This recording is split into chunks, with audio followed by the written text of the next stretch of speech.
Welcome to TV Africa News. Hope you had a beautiful day. This is Africa Today. My name is Nahawa Kajur, but first to the headlines. The Minister of Health, Dr. Ruth Aceng, cautions health workers on bribery to vaccinate people. Dr. Maggie Chigozie says weak laws and lack of education limits women to fight for their rights. 87 killed and 191 injured as tribal violence escalates in West Darfur.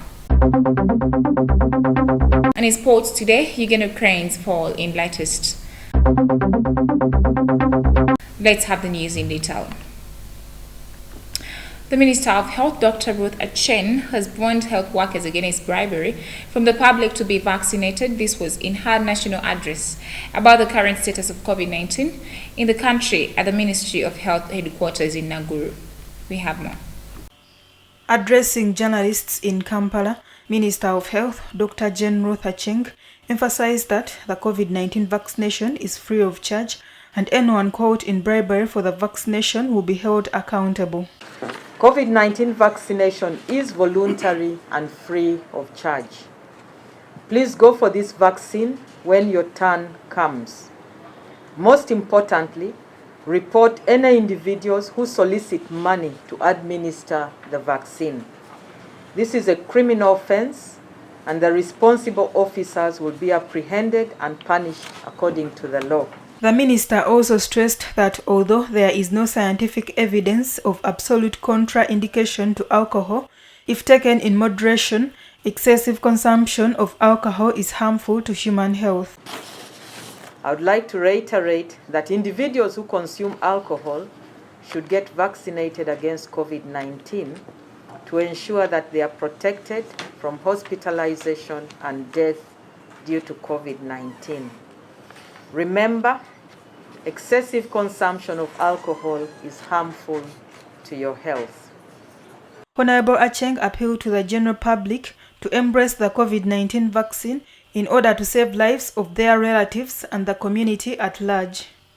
According to statistics now, of the 922,238 samples taken, 40,751 are confirmed with the virus, while 40,379 recovered and 144,025 people have already taken their first jab of the COVID-19 vaccine.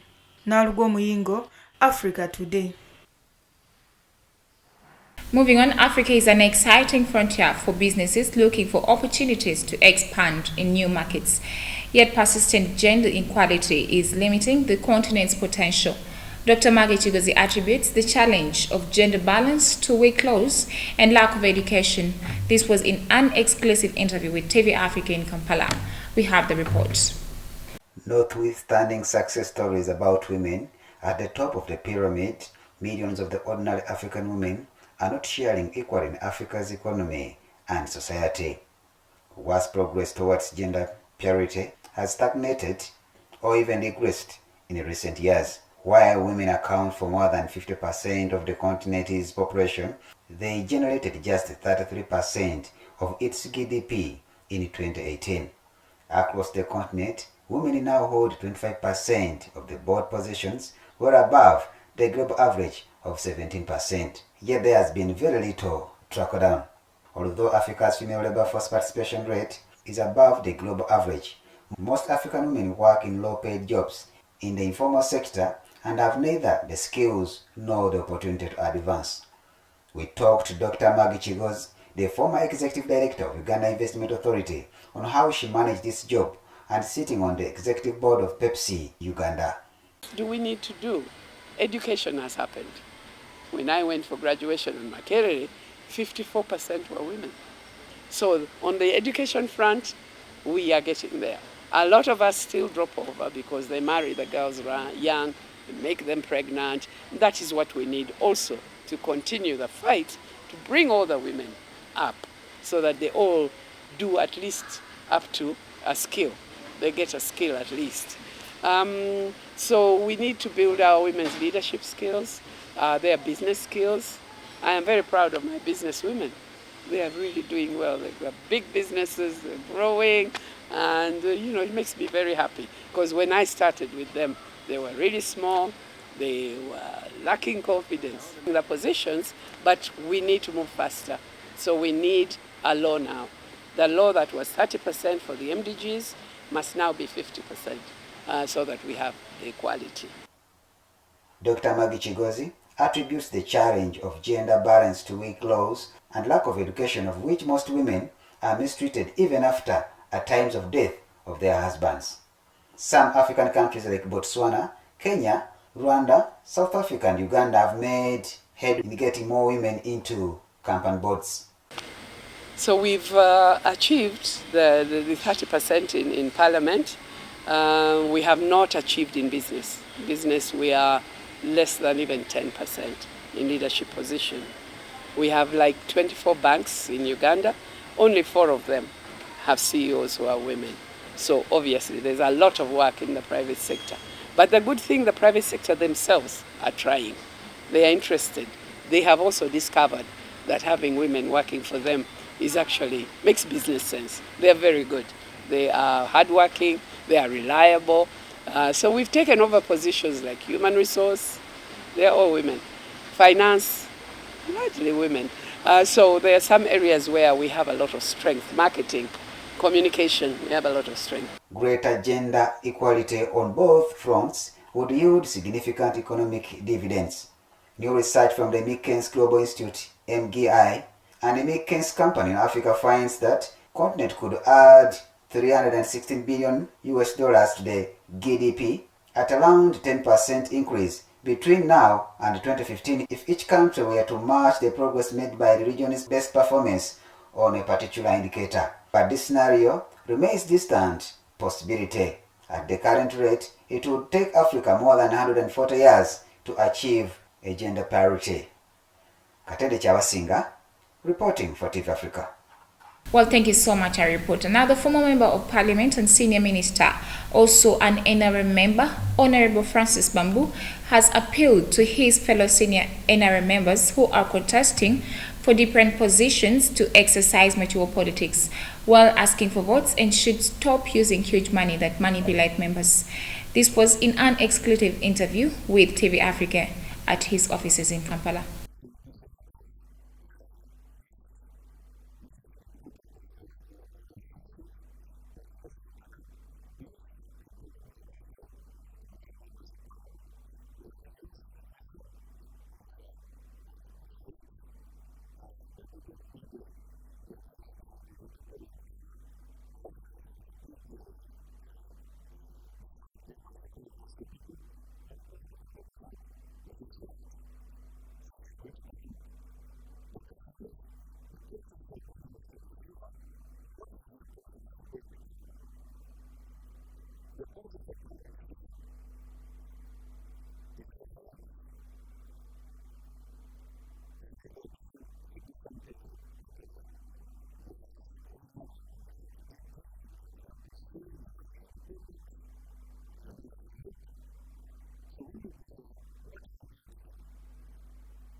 Captain Babu is a highly respected Ugandan who has held various positions both in civil aviation management, civic leadership and politics with an international exposure. TV Africa News, Kachanchu Mtabazi reporting. Now let's go for a quick break. We shall come back with more stories.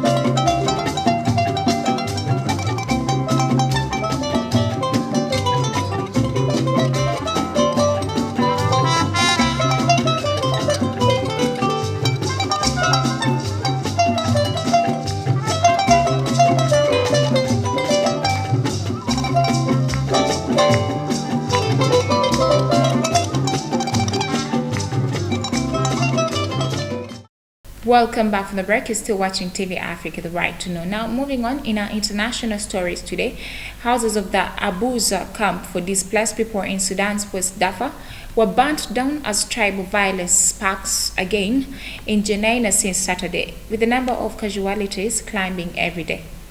Let's have the report.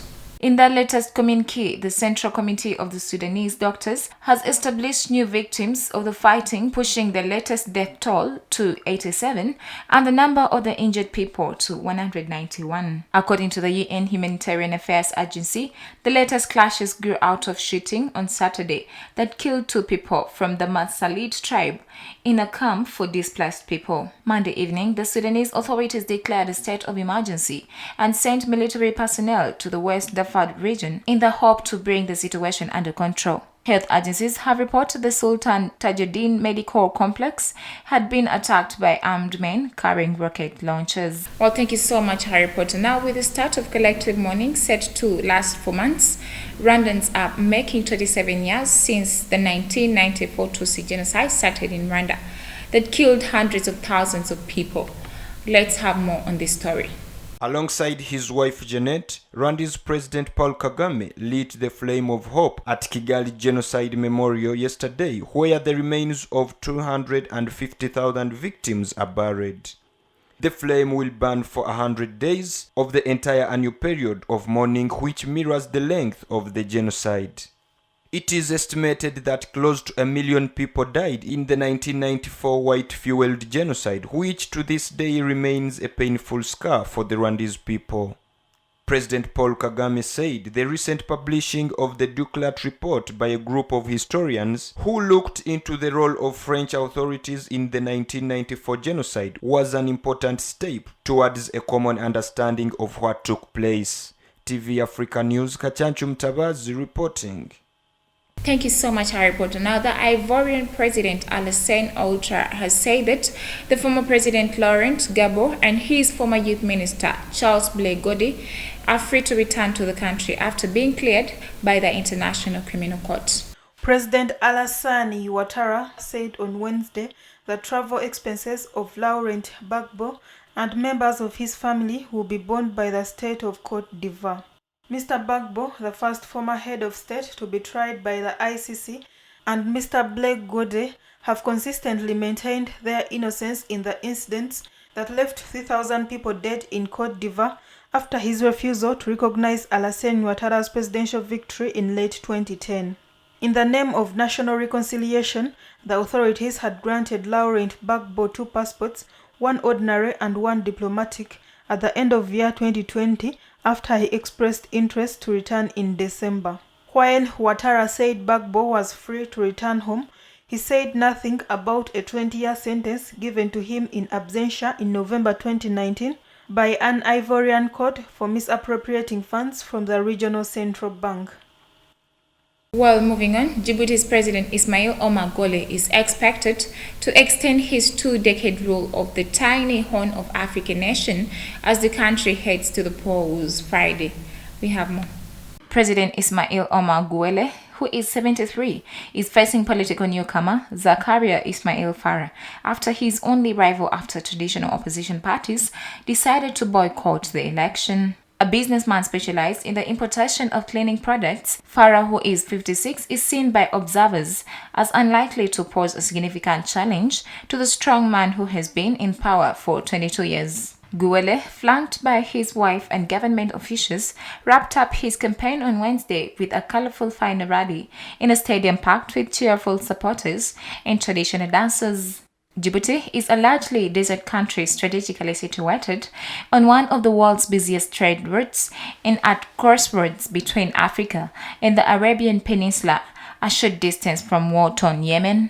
Thank you so much, our reporter. Now, the trial of the Boke bombing, which happened on November 6, 2004 in Boke, where 10 people, including 9 French soldiers and a United Nations mandate, died, resumes on Wednesday. We have the report. The attack was allegedly carried out by 2 Sukhoi planes in the hands of Russian mercenaries, including a Belarusian pilot and 2 Ivorian co-pilots. 2 suspects in the custody of the Togolese authorities were made available for the arrest 16 years prior to the French authorities, who chose not to follow up with the investigation. French former Director of Legal Affairs at the Ministry of Defense, Catherine Bagil, who claims ignorance of the arrests, is expected to take the stand this week as a witness.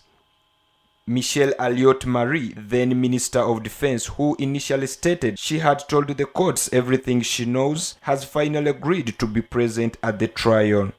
Now moving on, a group representing Myanmar's outside elected government has said it has gathered 180,000 pieces of evidence showing human rights abuses by the military, including hundreds of the extrajudicial executions, torture, and illegal detentions. We have the report.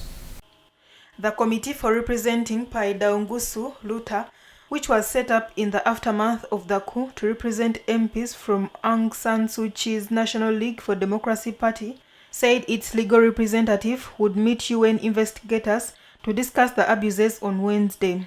According to the group, the junta has carried out more than 540 extrajudicial executions, while it has also received reports of at least 10 deaths of prisoners in custody. Over recent days, the junta has stepped up its threats against public figures who have voiced support for the anti-coup protest movement, issuing wanted lists with the names of dozens of celebrities. Thousands of people, ranging from workers participating in anti-coup strikes to journalists and social media influencers, have been detained since the coup, with most held by the military in unknown locations. Now let's go for a quick break. We shall come back with more news.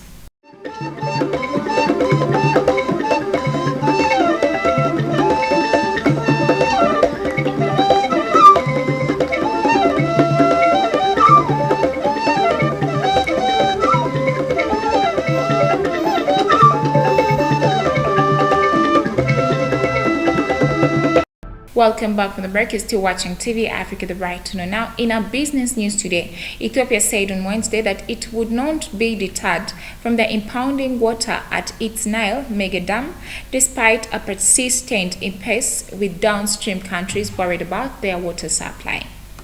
We have the report. The Grand Ethiopian Renaissance Dam has been a source of tension in Nile River Basin ever since Ethiopia broke ground on it in 2011. Downstream neighbors, Egypt and Sudan, view the dam as a threat because of their dependence on Nile waters, while Ethiopia considers it essential for its electrification and development. The latest round of talks concluded Tuesday in Kinshasa with no resolution to long-running disputes over how the dam will be operated. But Ethiopian Water Minister Seleshi Bekele told a press conference on Wednesday that Ethiopia would continue filling the dam's massive reservoir during the upcoming rainy season, which normally begins in June or July.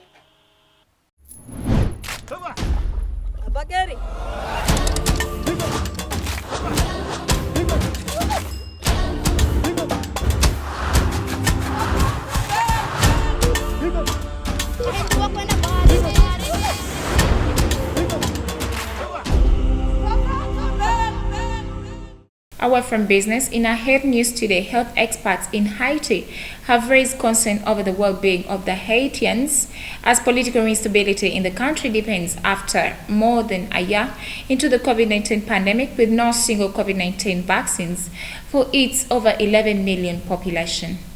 The state government, which is supposed to give the people of Haiti masks, has said that the free doses are expected to arrive in May at the latest. Haiti is expected to receive 756,000 doses of the AstraZeneca vaccines through a UN program aimed at getting the jabs to the neediest nations. Haiti missed a deadline, and the Indian manufacturer of the jab says it is now prioritizing an uptick to local demand. The country also did not apply for a pilot program in which it would have received some of its allotted doses early, according to the Pan American Health Organization. Meanwhile, a spokesman has commended Haiti's pandemic efforts, including reinforcing hospital preparedness. Haiti's lack of vaccines comes as it reports more than 12,700 cases and 250 deaths, numbers that experts believe they are underreported.